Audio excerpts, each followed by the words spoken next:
আসসালামু আলাইকুম প্রিয় বিনিয়োগকারী ভাই বোনেরা, আশা করি সকলে ভালো আছেন। যদিও আর কি আজকের মার্কেটে অনেকের মন হয়তো ভালো নেই। আজকের মার্কেটে কিন্তু অ্যাডভান্স হয়েছে 64টি, ডিক্লাইন হয়েছে 295টি, আনচেঞ্জ হয়েছে 27টি, আর টোটাল ভলিউম হয়েছে 1000 কোটি টাকা। কিছু কিছু স্টক কিন্তু আজকে ভালোই পতন হয়েছে। আর বেক্সিমকোর কথা না বললেই নয়। আসলে কমিশন এটাকে পরিকল্পিতভাবে এখানকার বিনিয়োগকারীদের বিপদে ফেলে দিয়েছে। মনে হচ্ছে স্টকটার যেন কোনো তলা নেই, তলাবিহীন ঝুড়ি। ভালো পদক্ষেপ নিলে হয়তো বা এখানকার বিনিয়োগকারীদের এই অবস্থা হতো না। যাই হোক, আমি আজকে যে বিষয়টা নিয়ে কথা বলবো সেটা হচ্ছে আজকের বাজার প্লাস হচ্ছে আগামীকাল বাজারে কি ঘটতে পারে এগুলা নিয়ে। আর যারা পেড গ্রুপে অ্যাড হতে চান তারা ইনবক্সে নক করবেন, নির্দিষ্ট ফি দিয়ে পেড গ্রুপে অ্যাড হতে পারবেন। এই যে বর্তমান যে বাজার এই পরিস্থিতি, এই পরিস্থিতির মধ্যে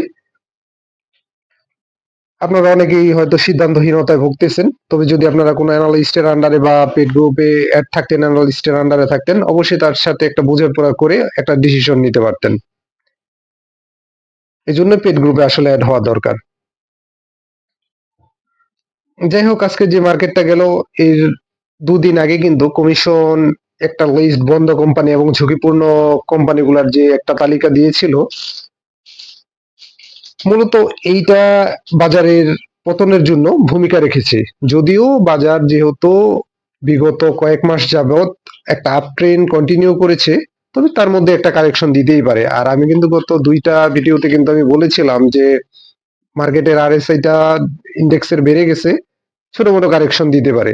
তবে আজকের কারেকশনে খুব বেশি আতঙ্কিত হওয়ার কিছু আছে বলে আমি মনে করি না। এটা একটা স্বাভাবিক কারেকশন, কারণ মার্কেটের আপস আছে, ডাউনে থাকবে, আপস এন্ড ডাউন মিলিয়ে পুঁজিবাজার। আর স্টক মার্কেটে অবশ্যই আপনার ধৈর্য এবং সাহস দুটাই থাকতে হবে। অল্পতে প্যানিকড হয়ে গেলে আপনি বরাবর লুজার হবেন। এছাড়া আপনার আর কোনো বিকল্প অপশন আছে বলে আমি মনে করি না। অবশ্যই সাহসের সাথে এখানে আপনাকে টিকে থাকতে হবে, আর ধৈর্য তো পাশাপাশি থাকতেই হবে। তবে উপরে যারা স্টক বাই করেছেন তাদের তো অবশ্যই হয়তো একটা পরিকল্পনা করে তারা অনেক উপরে হাই রেটে স্টক কিনেছেন, তারা একটু সতর্কতা অবলম্বন করবেন। আর যারা যৌক্তিক প্রাইসে এভারেজের মেন্টালিটি নিয়ে স্টক বাই করেছেন, তারা আশা করি যে সঠিক সময়ে এভারেজ করে কম বেশি প্রফিট কিংবা বেরোয় যেতে পারবেন। এতে খুব বেশি টেনশন হওয়ার কিছু নাই। তবে আগামীকালের মার্কেটটা খুবই গুরুত্বপূর্ণ।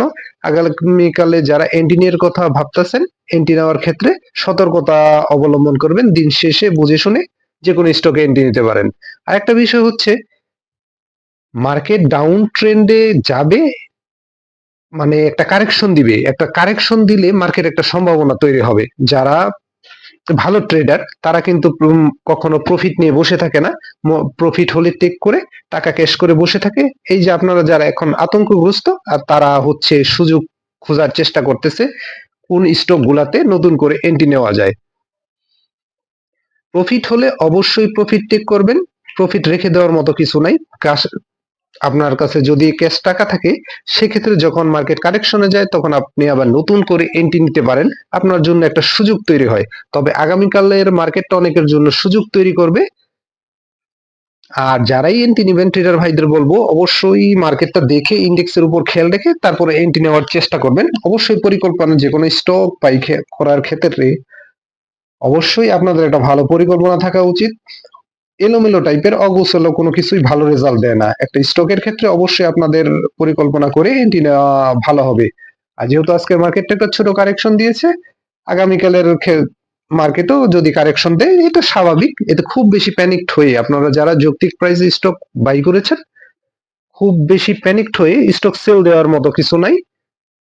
যারা এভারেজ করার মেন্টালিটি আছে, ভালো স্টকে আছেন বা অনেক উপর স্টক বাই করেন নাই, তাদের জন্য খুব বেশি কিছু হবে বলে আমার মনে হয় না। তবে আগামীকালের মার্কেটটা খুব গুরুত্বপূর্ণ।